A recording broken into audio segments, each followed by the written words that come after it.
ਚੱਲ ਸਚਲਾ ਪਿੰਡ ਨੂੰ ਚਲੀਏ, ਚੱਲ ਸਚਲਾ ਪਿੰਡ ਨੂੰ ਚਲੀਏ। ਖੇਤਾਂ ਦੀ ਬਹਾਰ ਵੇਖੀਏ, ਧਰਤੀ ਦਾ ਨਿਖਾਰ ਵੇਖੀਏ।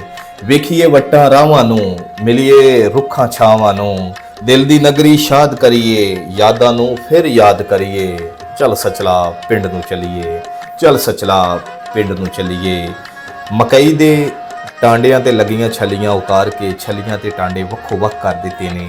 ਟਾਂਡਿਆਂ ਦੀਆਂ ਗੱਠਾਂ ਬੰਨ੍ਹ ਕੇ ਖੇਤਾਂ ਦੇ ਵਿਚਕਾਰ ਸੁੱਕਣ ਵਾਸਤੇ ਸਿੱਧੀਆਂ ਖੜੀਆਂ ਕਰ ਦਿੱਤੀਆਂ ਨੇ ਤਾਂ ਕਿ ਧੁੱਪ ਨਾਲ ਟਾਂਡੇ ਚੰਗੀ ਤਰ੍ਹਾਂ ਸੁੱਕ ਜਾਵਣ।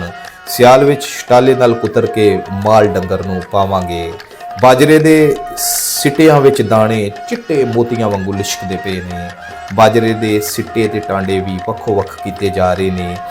ਸਿੱਟਿਆਂ ਦੀਆਂ ਢੇਰੀਆਂ ਖੇਤਾਂ ਵਿੱਚ ਲਾਈਆਂ ਜਾ ਰਹੀਆਂ ਨੇ ਤਾਂ ਕਿ ਸਿੱਟੇ ਧੁੱਪ ਨਾਲ ਛੇਤੀ ਸੁੱਕ ਜਾਵਣ।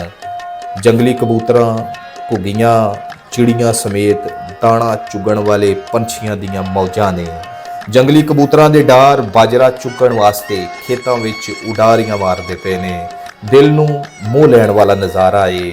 ਦਿਲ ਦੀ ਨਗਰੀ ਸ਼ਾਦ ਕਰੀਏ, ਯਾਦਾਂ ਨੂੰ ਫਿਰ ਯਾਦ ਕਰੀਏ। ਚੱਲ ਸਚਲਾ ਪਿੰਡ ਨੂੰ ਚਲੀਏ, ਚੱਲ ਸਚਲਾ ਪਿੰਡ ਨੂੰ ਚਲੀਏ।